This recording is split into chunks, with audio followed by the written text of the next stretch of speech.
मित्रों नमस्कार, स्वागत है आपका YouTube channel doctor Pawan Jaiswal में। क्रिप्टो पर टैक्स का क्या है गणित, आइए जानते हैं इस वीडियो में।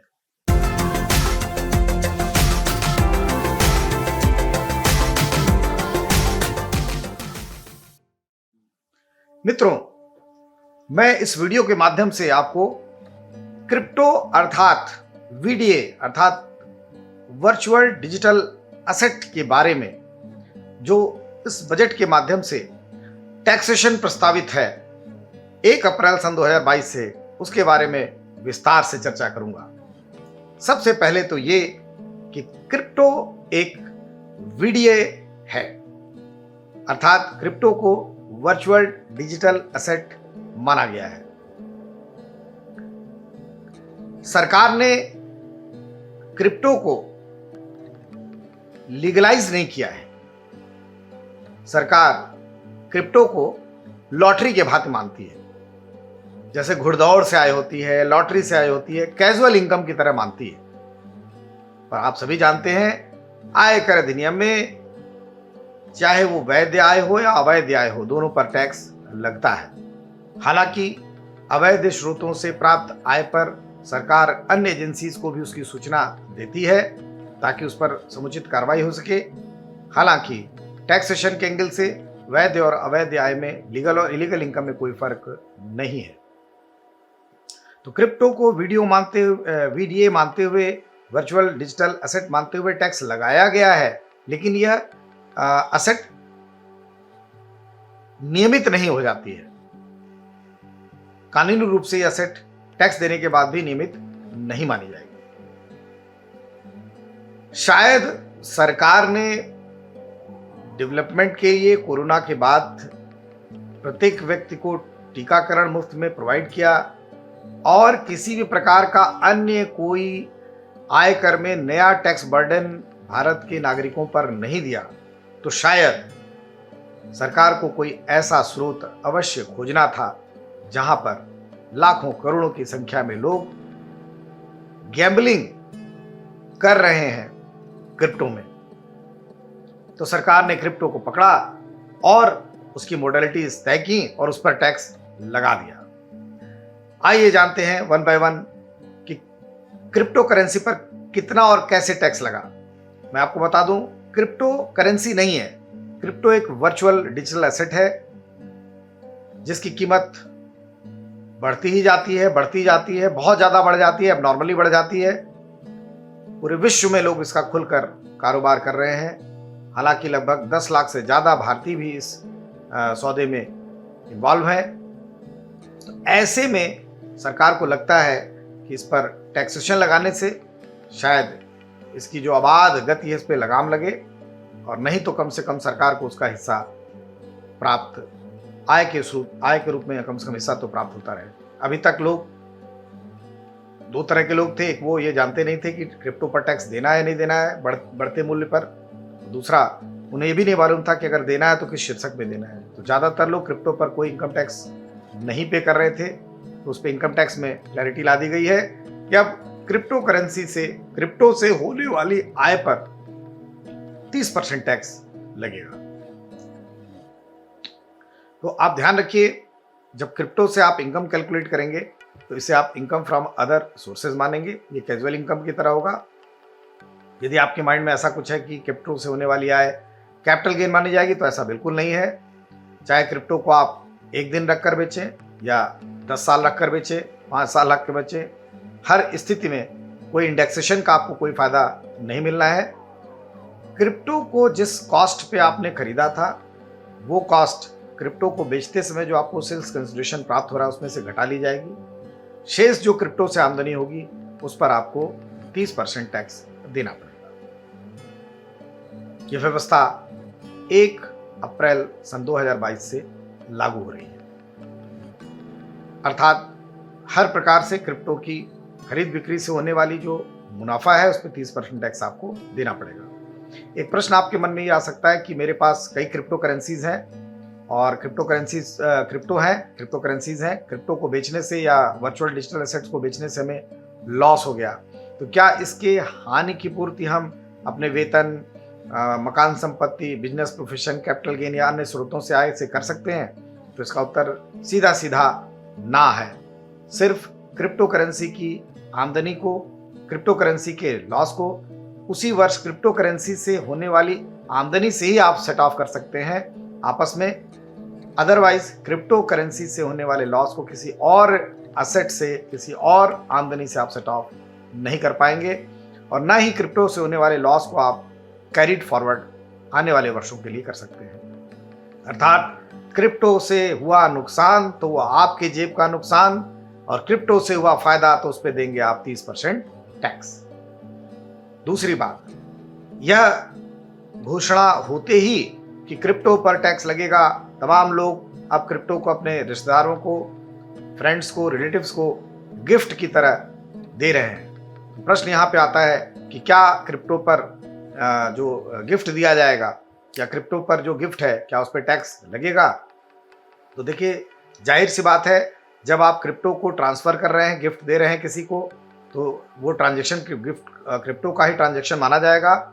और जिस तरीके से गिफ्ट को इनकम फ्रॉम अदर सोर्सेज माना जाता है, उसी तरह क्रिप्टो भी इनकम फ्रॉम अदर सोर्सेज मानी जाएगी, और उस पर स्ट्रेट फॉरवर्ड जिसके पास वो क्रिप्टो जा रही है उसे 30% टैक्स देना पड़ेगा। ग्रॉस वैल्यू पे उसे टैक्स देना पड़ेगा।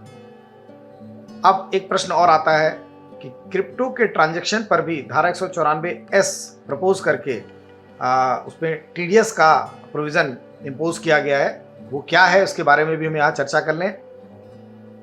धारा 194(s) जो इंट्रोड्यूस की गई है 1 अप्रैल सन 2022 से, वो ये बताती है कि क्रिप्टो में जो लोग ट्रांजैक्शन करते हैं, यानी कि एक खरीदार है, एक विक्रेता है, तो जो खरीदार और विक्रेता के बीच जो ट्रांजैक्शंस होंगे, इस पे 1% का टीडीएस किया जाएगा। अब यहाँ पे प्रश्न है कि क्या इसकी कोई थ्रेशोल्ड भी बताई गई है?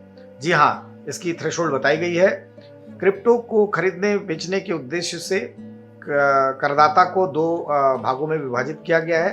एक वो जो स्पेसिफाइड एसएससी है, स्पेसिफाइड करदाता है, एक जो नॉन स्पेसिफाइड एसएससी है।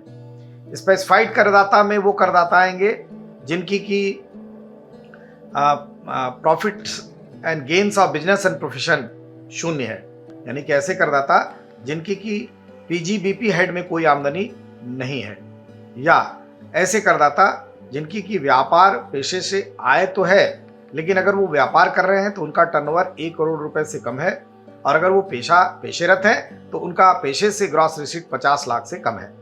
तो जो इन 3 श्रेणियों में जो लोग आएंगे उनको स्पेसिफिक एसएससी बोला जाएगा, स्पेसिफिक पर्सन बोला जाएगा। तो फिर से मैं दोहरा दूं, क्रिप्टो पर टीडीएस में थ्रेशोल्ड लिमिट के लिए करदाताओं को 2 भाग में विभाजित किया गया है। एक वो जो स्पेसिफाइड पर्सन है, एक जो स्पेसिफाइड पर्सन नहीं है। कौन है स्पेसिफाइड पर्सन? ऐसे लोग जो इनकी बिजनेस एंड प्रोफेशन से कोई आय नहीं, कोई आमदनी नहीं है। एक बार फिर, जिनकी की व्यापार और पेशे शीर्षक से कोई आमदनी नहीं है, एवं या ऐसे लोग जिनकी व्यापार और पेशे शीर्षक से आय है, किंतु अगर वो व्यापार कर रहे हैं तो उनका टर्नओवर 1 करोड़ रुपए से कम है सालाना, और अगर पेशेवर है तो उनका ग्रॉस रिसीट 50 लाख से कम है। ऐसे में जो टीडीएस की जो थ्रेशोल्ड लिमिट है धारा 194(s) में, वो 50,000 रुपए की है। अर्थात ऐसे लोग जब भी क्रिप्टो में ट्रांजैक्शन करेंगे तो ऐसे में जो अमाउंट पेबल होगा, अगर वो 50,000 रुपए से ज़्यादा है तो उन्हें टीडीएस करना होगा। एक प्रश्न आपके मस्तिष्क में आ सकता है कि मैं स्पेसिफाइड एसएससी हूँ, मैं स्पेसिफाइड पर्सन हूँ, अर्थात मेरी बिजनेस प्रोफेशन से कोई इनकम नहीं है, या अगर बिजनेस से कोई इनकम है तो 1 करोड़ से कम है, प्रोफेशन से इनकम है तो 50 लाख से कम है। पिछले वर्ष में आपका ये रिकॉर्ड रहा है, उसको देखते हुए 1 अप्रैल से आप अगर क्रिप्टो खरीद रहे हैं और पहली बार आपने क्रिप्टो खरीदा है, मान लीजिए 55,000 रुपए का, तो आपकी थ्रेशोल्ड लिमिट 50,000 रुपए की है। 55,000 रुपए का आपने खरीदा है, 55,000 पर आपको टैक्स टीडीएस आपको 1% कलेक्ट करना होगा। और इसके पश्चात जब भी आप फाइनेंशियल ईयर में 55,000 के बाद जब भी कोई ट्रांजैक्शन करेंगे तो उस पर आपको टीडीएस 1% करना होगा। इसके विपरीत यदि हम ये कहें कि आपने पूरे साल भर के दौरान थोड़ा थोड़ा करके या साल भर में आपने केवल 49,000 रुपए की क्रिप्टो खरीदी है या आप खरीद रहे हैं, तो ऐसे में आप टीडीएस बिल्कुल नहीं करेंगे यदि आप स्पेसिफाइड पर्सन हैं। जो लोग स्पेसिफाइड पर्सन नहीं है उनके लिए क्या लिमिट है, अर्थात ऐसे लोग जो कि बिजनेस एंड प्रोफेशन से आमदनी करते हैं, बिजनेस से उनकी आमदनी 1 करोड़ रुपए से ज़्यादा है, यानी टर्नओवर 1 करोड़ रुपए से ज़्यादा है, और अगर प्रोफेशन में है तो 50 लाख रुपए से ऊपर उनका ग्रॉस रिसीट है, और अन्य स्रोतों से भी आय हो सकती है। तो ऐसे केस में थ्रेशोल्ड लिमिट मात्र 10,000 रुपए की है। जब वो क्रिप्टो में ट्रांजेक्ट करेंगे तो 10,000 रुपए से ऊपर का अगर ट्रांजेक्शन हो रहा है साल भर में, तो उन्हें फिर TDS 1% of the transaction value करना पड़ेगा। इस वीडियो के माध्यम से मैंने आपको ये बताने का प्रयास किया कि क्रिप्टो में जो लोग इंटरेस्टेड है, या क्रिप्टो लुक लाइक क्रिप्टो, यानी कि गवर्नमेंट ने जब एक डेफिनेशन दे दी है वर्चुअल डिजिटल एसेट, यानी कि आभासी मुद्रा, आभासी डिजिटल मुद्रा का एक नाम दे दिया। तो ऐसी मुद्रा में जब भी आप खरीद फरोख्त में डील कर रहे हैं तो ध्यान रखिए, आपको थ्रेशोल्ड का ध्यान रखना पड़ेगा और TDS होगा। TDS से अभिप्राय यहाँ पर कुल मिला के ये है कि अब केंद्र सरकार क्रेता और विक्रेता के डेटा की माइनिंग करेगी। अभी तक चूंकि ऐसा कोई प्रोविजन नहीं था, तो ये पता भी नहीं चल पा रहा था कि कितने लाख, कितने करोड़ लोग इसमें इन्वॉल्व हैं, क्या ट्रांजैक्शन हो रहा है, कितने का ट्रांजैक्शन हो रहा है, और सरकार की रेवेन्यू भी लॉस हो रही थी। ऐसे में सरकार ने प्रोविजन लागू कर दिया है। 1 अप्रैल 2022 से ये प्रोविजन लागू हो जाएगा। 3 अलग अलग सेगमेंट में टैक्सेशन की मैंने आपको बता दी जो गुंजाइश है। पहली कि जो क्रिप्टो से जो गेन होगा वो 30% टैक्स लगेगा। क्रिप्टो को गिफ्ट करेंगे तो जो रिसिपिएंट है उसे भी टैक्स देना पड़ेगा गिफ्ट की तरह ही, और जो लोग क्रिप्टो का ट्रांजैक्शन करेंगे उन्हें 1% थ्रेशोल्ड लिमिट के बाद 1% TDS का सामना करना पड़ेगा।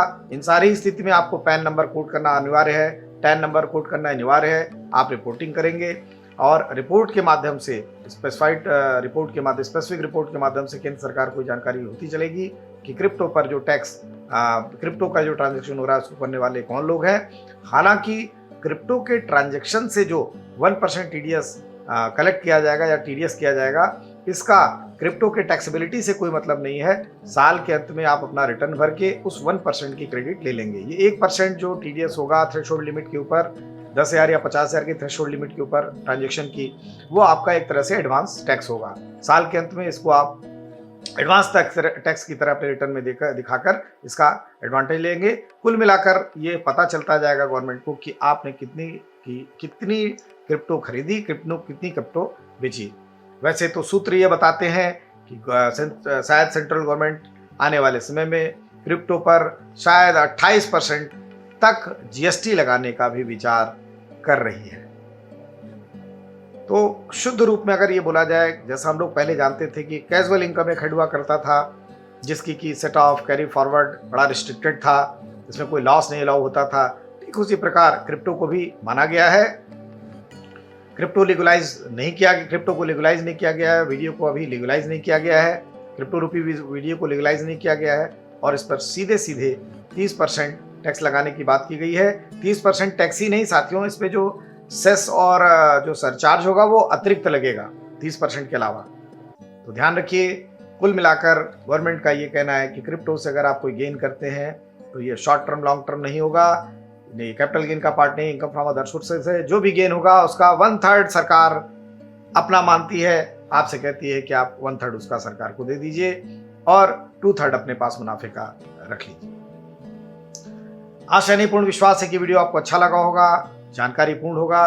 देखते रहिए YouTube channel doctor Pawan Jaiswal. आज के लिए इतना ही, धन्यवाद, नमस्कार।